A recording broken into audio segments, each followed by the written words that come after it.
ರಾತ್ರಿಯ 6ನೇ ದಿನ ದೇವಿಯನ್ನ ಕಾತ್ಯಾಯಿನಿ ದೇವಿ ಎಂದು ಕರೆಯಲ್ಪಡುತ್ತದೆ. ದುರ್ಗಾದೇವಿಯ ಉಗ್ರ ಅವತಾರಕ್ಕೆ ಇದು ಸಮರ್ಪಿತವಾಗಿದೆ. ಹಾಗೆಯೇ ಸಿಂಹದ ಮೇಲೆ ಸವಾರಿ ಮಾಡುವ ಈಕೆ ಕಮಲದ ಹೂವು, ಖಡ್ಗ, ಶಿವನ ತ್ರಿಶೂಲ ಹಾಗೆಯೇ ವಿಷ್ಣುವಿನ ಚಕ್ರವನ್ನು ಸಹ ಈಕೆ ಧರಿಸಿದ್ದಾಳೆ.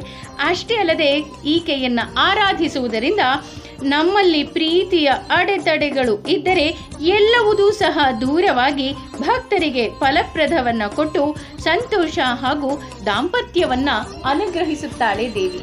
ಅಷ್ಟೇ ಅಲ್ಲದೆ ಈ ದೇವಿಯನ್ನು ರಾಮ ಹಾಗೂ ಕೃಷ್ಣರು ಸಹ ಆರಾಧಿಸಿದ್ದಾರೆ ಎಂದು ಸಹ ಹೇಳಲಾಗುತ್ತದೆ. ಯಾ ದೇವಿ ಸರ್ವಭೂತೇಷು ಶಕ್ತಿ ರೂಪೇಣ ಸಂಸ್ಥಿತ ನಮಸ್ತಸ್ಮೈ ನಮಸ್ತಸ್ಮೈ ನಮಸ್ತಸ್ಮೈ ನಮೋ ನಮಃ ಅಂತ ಹೇಳಲಾಗುತ್ತದೆ.